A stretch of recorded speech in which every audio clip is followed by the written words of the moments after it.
পৃথিবীতে মানুষের ব্যবহারে বংশের পরিচয় হয়, বা ভালো ব্যবহারে ভালো মানুষের পরিচয় হয়। মানুষ খারাপ ব্যবহার তখনই করে কোনো বিচার নেই অন্যায়ে, বা কোনো মানুষ যদি খারাপই করে বা নষ্টামি করে, বা নষ্টামিটা ফাঁস হওয়ার জন্য মানুষ মুখের ব্যবহার খারাপ হয়।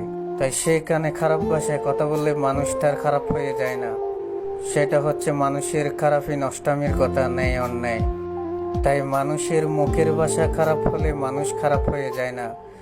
কিছু মানুষের মিষ্টি কথার আড়ালে খারাপ চরিত্র মানুষ বুঝতেই পারে না। এখনের যুগে দেখা যায় মানুষ ভালো হলেও দোষ, খারাপ হলেও দোষ।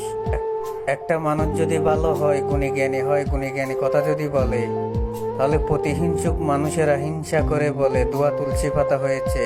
আর খারাপ যদি হয় বলে যে খারাপ, নষ্ট, শয়তান। তো মানুষ খারাপ হলেও দোষ, ভালো হলেও দোষ মানুষের কাছে। তো আসল কথা হচ্ছে মানুষের মুখের ব্যবহারে মানুষের বংশের পরিচয় হয়। বা একটা মানুষের ন্যায় অন্যায়ের দিকে যদি খারাপ কথা বলতে যায়, তাহলে মুখের ব্যবহার খারাপ হলে মানুষ খারাপ হয় না। কিন্তু খারাপ মানুষদের মিষ্টি কথার আড়ালে খারাপ চরিত্র মানুষ বুঝতেই পারে না। এটা হচ্ছে আসল কথা।